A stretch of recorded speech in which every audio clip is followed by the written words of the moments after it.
We hold these truths to be self-evident, that all men are created equal. And they are the very people telling the black man that he ought to lift himself by his own bootstraps. This is what we are faced with. Black civics. Black civics. Understand that what we are doing here, I haven't really seen anywhere else. Black civics. We demand a new deal for Black America. There are specifics in there in terms of what that Black agenda looks like. This is a reality. Now, when we come to Washington in this campaign, we're coming to get our check.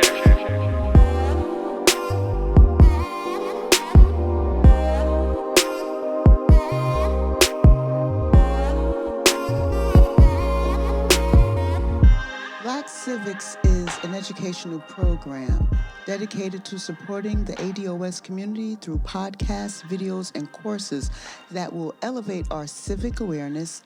Together, we discuss politics and government, public policy, political activism, and much more, all in a way that's easy to understand and helps you learn. Black Civics is brought to you by Kimberly Renee Davis, Tony Blunt, and Chris Lodgson. So the first question is a really basic question, and that is just for our audience, for our listeners, for the viewers, can you define reparations for us? What do you mean when you say the word reparations? I mean a program of acknowledgement, redress, and closure in response to a grievous injustice. Right on. Okay. All right. I'd like to ask you, Dr. Darity, what are some goals that a reparations program should seek to actually accomplish?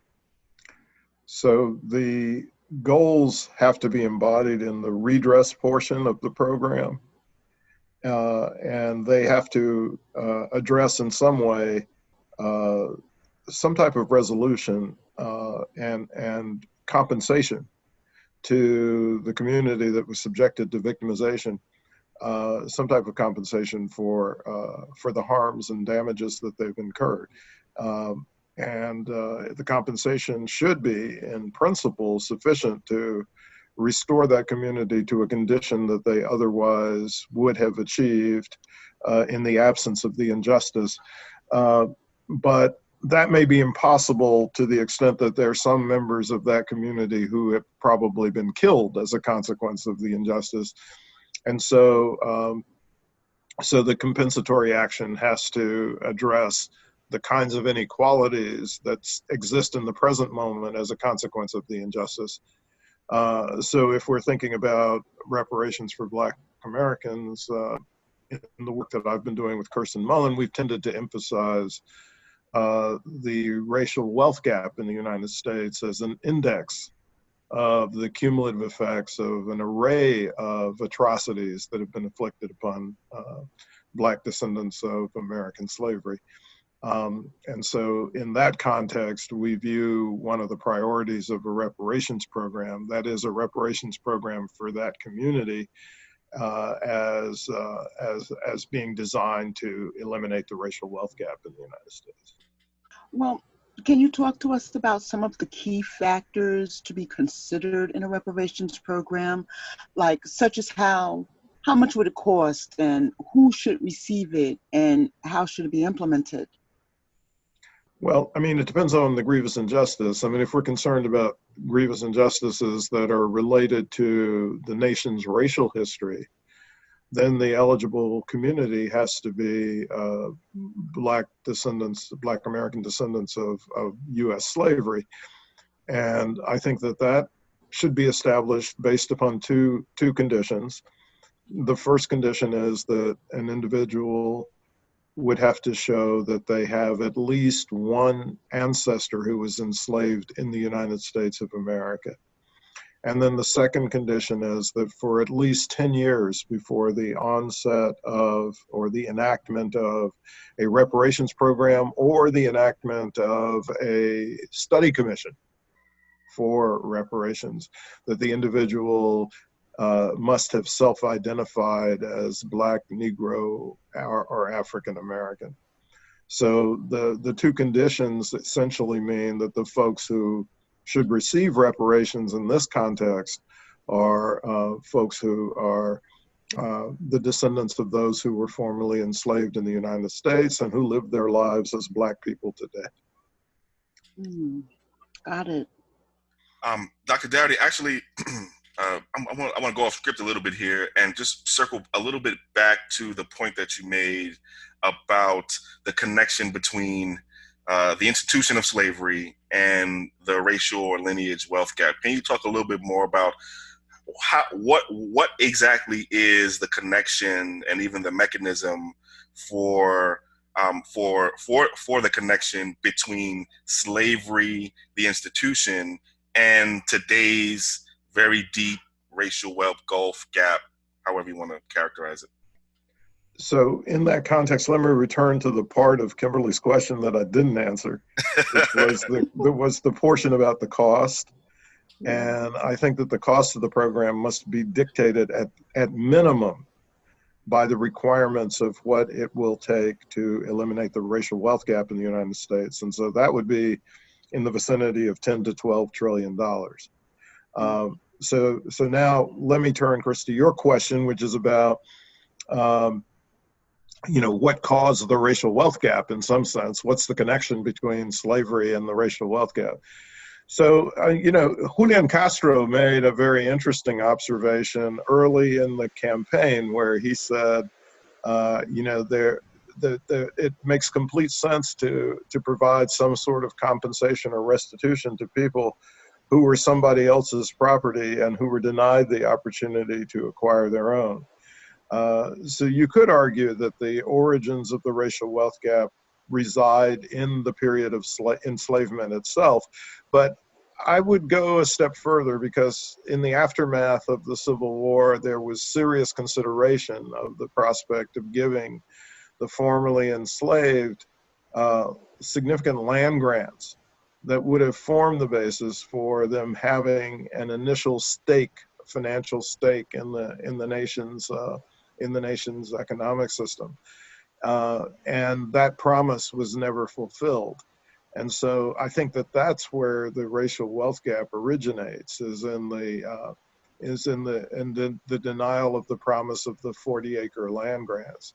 And then there's a sequence of events that follow that, but I'm not certain that I would say that it was slavery in and of itself that led to the racial wealth gap, as it was a chain of events that took place after slavery ended. But that chain of events was a consequence of the historical presence of slavery in the United States. Right, the legacy of slavery itself, and in your, I want to move on to the next question, but in your testimony this year to the House Judiciary Subcommittee on the question of HR 40, you actually did speak specifically about three distinct periods in which this conversation needs to be happening, and that is the period of physical enslavement, the period of re-enslavement or Jim Crow, and then the period post civil rights, 1950s, 1960s to today. So those are the three distinct periods for which we are talking about a reparations program. To follow up, also in that testimony, let me add that there's a single community of people who were subjected to all three phases of these atrocities, and that's the community that should be designated for what we might refer to as pure reparations or Black reparations. Right on. Thank you. We're going to talk about pure reparations in a few minutes, because I have a question about that for sure.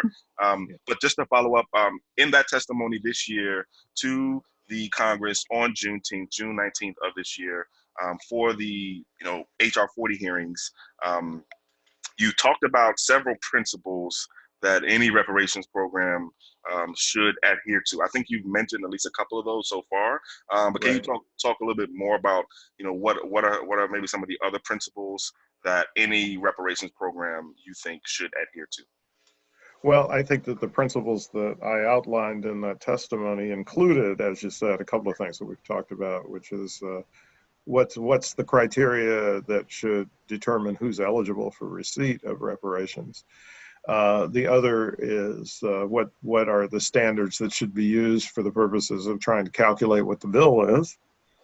And there I've been emphasizing closing or eliminating the racial wealth gap. But I think that another set of principles that should animate what happens with the reparations program should concern the question of the nation's historical memory. And that, the reason, I think one of the central reasons we have so much resistance to the notion that these atrocities that were uniquely inflicted on Black folks in the United States, that so much resistance to the notion that these atrocities require compensation or restitution is because of the way in which we have had a distorted narrative foisted on us about the Civil War, about the Reconstruction era, and about this notion, this really horrendous notion that in some sense Black people are responsible for the condition that they find themselves in today. Through our own misbehavior or dysfunctional behavior. And I think that set of ideas actually really are a composite set of ideas that emerge out of neo-Confederate thinking. And I think it's been highly influential, and I think some of that influence has percolated or permeated the Black community as well. I think there's a significant number of Black folks who subscribe to this notion that Black folks are in the position we are because of our pathological, some of the pathological behaviors that we engage in. So I think that that providing a more accurate historical record that can be transmitted to multiple generations of Americans over, say, the next century or so is critical in altering the way in which people think about these issues, because the way in which they think about these issues is frequently a consequence of false information. All right. Thank you for that. Thank you for that. To follow up, you just mentioned a term or phrase which I'm hearing more of now, and that's pure reparations. I've heard you talk in the past about a portfolio of reparations, programs or initiatives. Can you talk a little bit about what does pure reparations mean? Is there such a thing? If so, what is that? And then also, very much relatedly, can you talk about what a good reparations program would look like to you? So the use of the term pure reparations is one that some of us have appropriated from Representative Clyburn in South Carolina. Okay. He's actually an opponent of reparations. Right. But what he says he's opposed to is what he calls pure reparations. And I think that the particular dimension of that he objects to is this notion that a reparations fund must include, as a significant portion of it, direct payments to eligible recipients. And so when I'm talking about pure reparations, I'm talking about a program that has at least as a major component, my partner Kirsten Mullen says it should be 70% at least, okay. A major use of the fund should be direct payments to eligible recipients. And so I think that's what Clyburn objects to, but I like his language. Let's call it. Yes. Wow. Well, Dr. Darity, can you talk to us about your opinion of the recent state level? I thought I heard you coin a term before called piecemeal, and the university level efforts to deal with the questions of reparations. Yeah, I am a bit nervous about these efforts for two reasons. First, I'm not certain that they really are reparations for the most part at the municipal and state level. There's a difference between improving conditions of equity and providing reparations. And most of the projects that I've heard about at the state or municipal level are attempts to correct practices that should have been corrected a long time ago, but they don't necessarily involve any form of compensation for the folks who have been victimized by those past practices.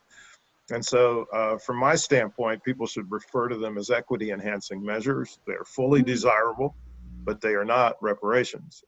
And one of the associated dangers with calling it reparations is that when you get to the stage where you're really trying to push for what constitutes a restitutive program, you're going to have a situation where many, many people are going to say, well, you've already gotten your reparations because they've been administered at the local or municipal level.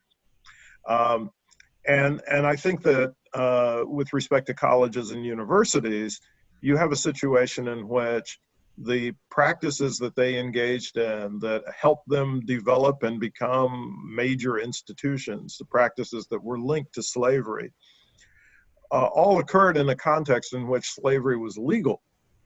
And it is the federal government that is the site at which the legality of slavery was established, as well as the permissiveness of a host of atrocities that took place at the national level across the entire country. And so it strikes me that my second kind of consideration here is that I think what people are doing is they're pursuing low-hanging fruit, and in the process potentially missing the real target. And we've waited 154 years for reparations. I'm willing to wait longer. I mean, I don't know if it's going to happen in my lifetime, but I'm willing to wait longer to get it right. And accepting piecemeal programs or projects is not going to be getting it right. So what I think that localities, municipalities, state governments, and colleges and universities should do is form a lobbying coalition to aggressively pursue a comprehensive program of reparations for Black American descendants of U.S. slavery at the national level. There's a host of things that must be done and should be done at the municipal and state level, but I don't think that they constitute reparations. And so we need to make sure that we separate the language from the policies that might be pursued at the state and local level. And what was that term you used against? Equity? Equity enhancing. Equity enhancement Equity measures. enhancing policies, yeah. Policies, okay. Yeah. Love it. Perfect segue, actually. The next question is about federal reparations legislation, and want to get a little bit of the inside baseball here. What can you tell us about the status of current federal reparations legislation, particularly HR 40? There was a hearing in Congress, this past June. We started this year with some 22 co-sponsors on the legislation. Early this year, I, myself, and many others around the country were involved in a very grassroots, very strong push and advocacy effort to have more co-sponsors jump on the legislation. Right now, there are over 120 co-sponsors on the legislation. That's a historic record. I think it's 3 or 4 times more than the previous historical high. So there's real momentum. It would seem we've had the likes of Speaker Pelosi come out and say that she expected to see something move on HR 40. We've had even Clyburn add his name as a co-sponsor. I think we've had Steny Hoyer, also, speak about his expectation that something would move on this legislation in the near term. We've seen, so that's the leadership of the House, and then we've seen, the addition of new co-sponsors. we've also seen the introduction of S-1083, which is the first in history Senate companion bill to H.R. 40. It's basically a carbon copy of it, but it's the first in history, introduced by, by Senator Cory Booker. So, that's all to say, right? There was also a hearing in June. You submitted written testimony. You've offered what I can count as maybe 9 or 10-ish revisions to HR 40, if you sort of break out your testimony. So one, are those revisions being considered and incorporated into the legislation? What is the status of those changes and those revisions right now? So I'm not aware that the revisions are being considered in a serious way at the present moment. I'm not even sure where HR 40 stands in the priority list for the current House, in part because everything has been completely overwhelmed by the impeachment hearings, obviously, and the impeachment decision. And that's still a process that's got more unwinding to do. I'm not sure where things stand with HR 40. I'm not sure if it's something that's going to spring to light immediately in the new year, or whether it's going to be held on the back table. But I will say this, that there seems to be more attention being drawn to HR 40 than has ever been drawn to the bill. It's actually entered into the conversation or discussions that the current presidential candidates have pursued, because I think most of them view that as the safest way of addressing the reparations question.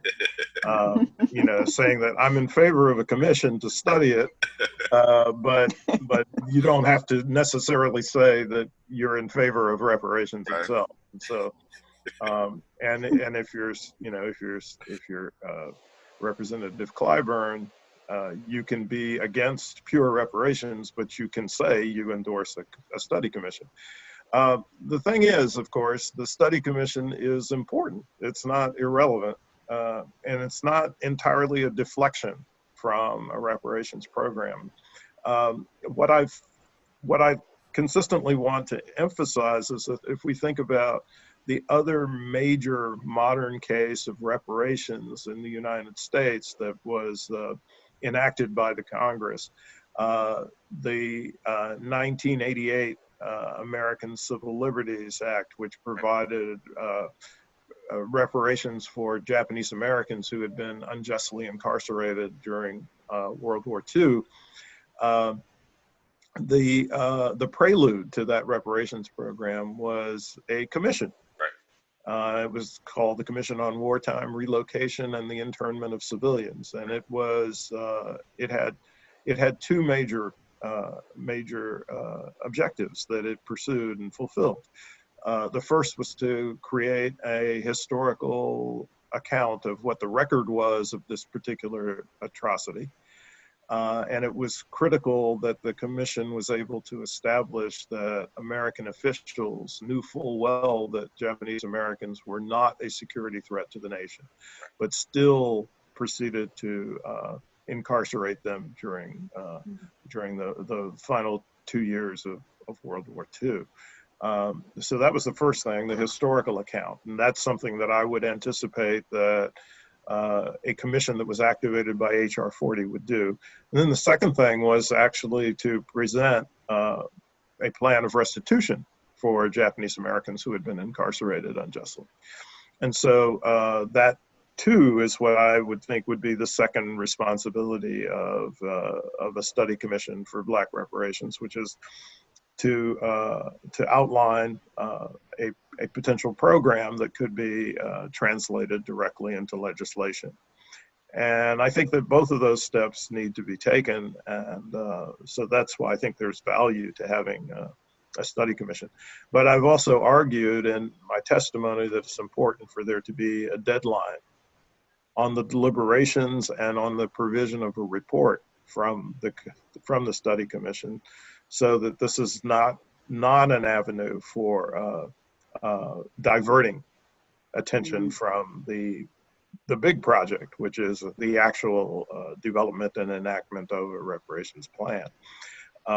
And so I've suggested that the commission should have its report out in 18 months. But regardless, the effectiveness of the commission will be contingent upon who is on it. And so, we obviously need to be very attentive, and we need to monitor. If HR 40 legislation is enacted, we need to monitor very carefully who are the individuals who are appointed as commissioners, because that will be the crux of matters. Yeah. Thank you so much for that. I a couple of follow-up points here. Just on the question of who gets on the commission, I actually thought one of your suggested revisions to the current version of HR 40 was really, really good, and that is to move all of the appointments to Congress. That way, and I think that sort of fits the model of other similar programs.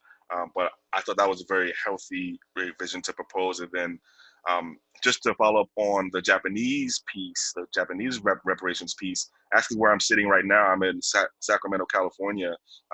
There's a building not too far from me right now, maybe about a 5-minute drive, called the Robert Matsui building.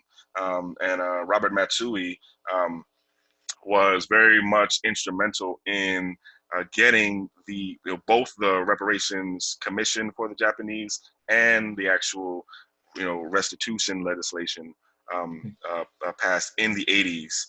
And his wife actually right now is our current congressperson, Doris Matsui, and we've been advocating for her to get behind this effort as well. So thank you for that. That is all. That's all. Okay. That's it. Good.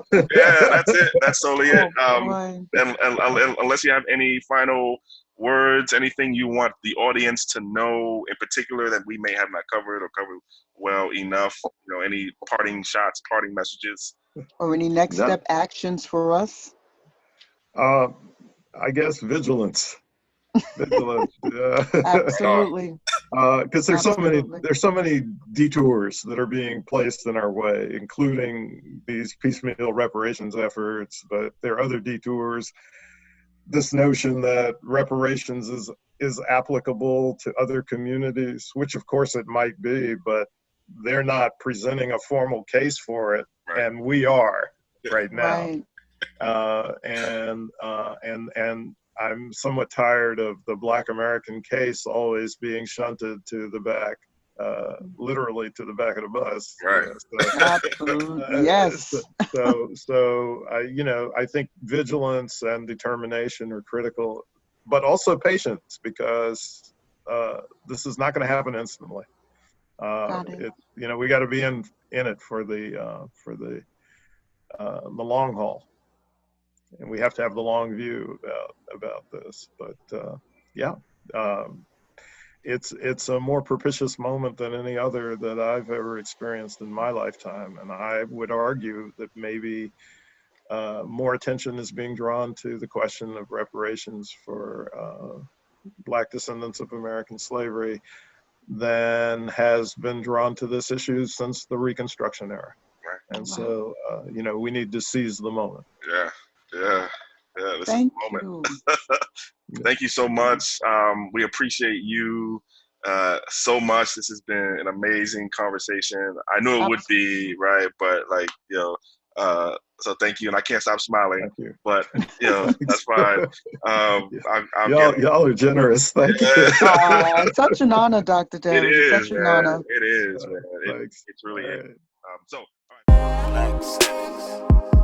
Black Civics is an educational program dedicated to supporting the ADOS community through podcasts, videos, and courses that will elevate our civic awareness.